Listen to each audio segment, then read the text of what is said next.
Hello everyone. Welcome back to STS. 사이언스, 테크놀로지, 이코노미, 스트래티지 등을 고민하는 곳입니다. 중공의 대련조선소가 사상 최초로 액화 이산화탄소 운반선을 건조 중입니다. 근데 여기에 그 운반선에 노스파워의 로트세일이 장착된다는 그런 보도입니다. 로트세일 본질은 돛입니다. 돛. 즉 탄소 배출을 줄이려고 드디어 돛담배까지 등장한다는 것인데, 근데 이제 이 원리를 알고 보니까 매우 쉽고 간단한 원리인데, 근데 그 효과는 제가 보기에는 별로 없을 것 같거든요. 그래서 한번 들어보시고요. 여러분은 어떤 의견인지 궁금합니다. 현재 노르웨이 정부는 롱쉽 프로젝트라는 걸 이제 진행 중인데, 그 하부 임무 중에 하나가 CCS, 즉 이산화탄소 포집해서 해저에다가 영구 매립하는 그 임무입니다. 매립지는 구글 지도 보시면은 그 베르겐이라는 지역 건너편에 있는 그 섬 지역입니다. 그래서 이 일을 전담하는 노던 라이트라는 조인트 벤처를 에퀴노르, 쉘, 토탈 에너지 합작으로 설립을 해서, 그래서 이 노던 라이트의 임무가 바로 CO2 포집해서 액화시켜 놓은 것을 그걸 배로 실어 와서 저 사진에 보이는 그 매립지에 파묻는 일, 그걸 하는 겁니다. 그래서 노던 라이트라는 회사는 일종의 탄소 쓰레기 수거업자라고 할 수 있겠습니다. 그래서 이제 배가 필요하니까 LCO2C, 액화 이산화탄소 운반선, 요 두 척을 중공의 대련조선소에 발주했습니다. 21년 10월에요. 그래서 지금 건조 중입니다. 이것이 바로 사상 최초로 액화 이산화탄소 발주건인데, 이거 이제 중요해서 21년 10월 그 당시에 바로 영상 올렸고요. 그 이후에도 한번 다룬 바가 있습니다. 이 사양은 이제 7,500 큐빅미터급이고, 그러니까 아주 작습니다. 찌릿합니다. 길이가 한 130m 되고, 그런데 이제 LNG 추진으로 하고요. 그래서 2024년 중반경에 이 배가 인도된다는 겁니다. 그래서 저 배로 1년에 150만 톤 정도 CO2를, 액화 CO2를 해저에 묻겠다, 이런 계획입니다. 이와 관련해서 이제 참고로 삼성중공업은 5만 큐빅미터급, 또 대우조선도 7만 큐빅미터급 이렇게 개발 중이고요. 이 정도면 초대형으로 분류할 수 있을 것 같습니다.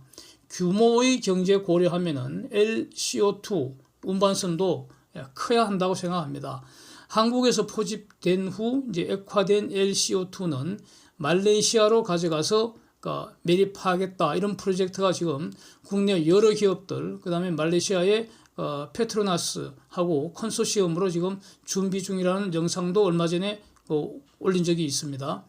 그런데 이제 사진은 이 노스파워라는 이 전문 기업이 지금 2012년에 설립됐는데, 여기서 이제 로트세일이라는 걸 만들어 파는데, 이게 로트세일이 본질은 원통형으로 해서 돌아가는 돛입니다. 돌아가는 돛. 그래서 자기들이 만든 로트세일 그 두 개를 이 대련조선에 공급해서 위에서 봤던 액화 이산화탄소 운반선에다가 각각 한 개씩 설치를 한다는 겁니다. 크기는 아마 원통형이니까 지름은 한 4m, 높이는 한 28m 이렇게 되는 그런 모양입니다. 그래서 이 로트세일은 내년 상반기에 인도하고, 그걸 설치한 액화 이산화탄소 운반선은 24년 상반기까지 인도를 받는다는 겁니다. 그래서 이 본질은 원통형으로 회전하는 돛이니까 풍력을 이용한 보조 동력 장치라고 할 수 있겠습니다. 그래서 노스파워 주장으로는 이걸 설치를 하면은 연료 절감과 이산화탄소 배출 저감 효과가 대략 한 5% 정도 된다는 겁니다. 그래서 이 보도가 제가 볼 땐 좀 애매한데, 일단 연료도 한 5% 절감하고, 따라서 CO2 배출도 5% 절감한다는 것으로 이렇게 해석을 하겠습니다. 그래서 로트세일이 과연 무엇인가 이제 궁금해지는 건데, 노스파워가 소개하는 걸 중심으로 한번 정리를 해봤습니다. 이게 1920년대 특허 기술인 마그누스 효과를 기초로 해서 여기에 이제 그 현대 기술을 추가해서 자기들이 다시 특허를 받았다고 합니다. 그림 보면서 마그누스 효과 의미 또 제가 생각하는 문제점 이렇게 순서로 보겠습니다. 이 사진 한번 보시면은 바람이 진행하는 곳에 회전하는 로터가 존재를 하게 되면은 그래서 가령 사진처럼 로터를 시계 방향으로 돌려준다는 겁니다. 이 돌리기 위해서 이제 에너지가 필요합니다. 전기 에너지로 저압 전기 에너지로 돌린다는 겁니다. 그러면은 그 회전하는 로터의 앞 또는 위로 지나가는 바람은 속도가 빨라져서 그래서 압력이 낮아진다는 거고요. 압력 낮아지는 것은 공기 밀도가 감소하기 때문입니다. 또 그 회전하는 로터의 뒤 또는 아래로 지나가는 바람은 속도가 늘어져서 압력이 증가하게 된다. 따라서 압력 증가하는 건 공기 밀도가 많아지기 때문에 증가하기 때문입니다.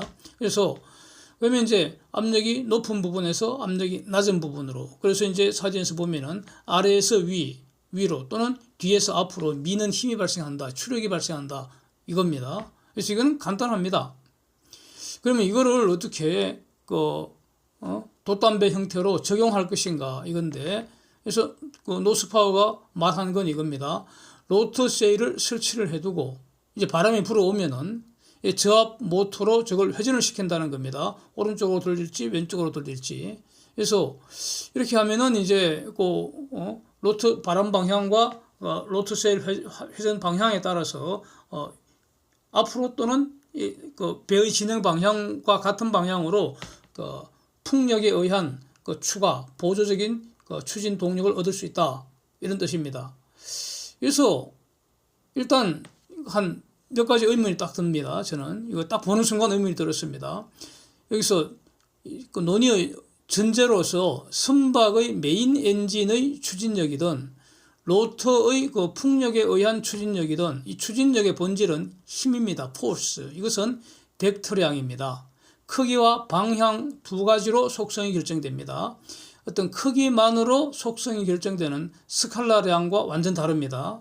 그래서 이걸 전제로 해서 첫 번째 드는 의문은 선박 엔진의 추력 방향과 로터 세일의 추력 방향이 완전히 일치하지 않으면 즉 달라지게 되면은 배는 두 힘의 벡터 합이 결정되는 방향으로 진행하게 됩니다.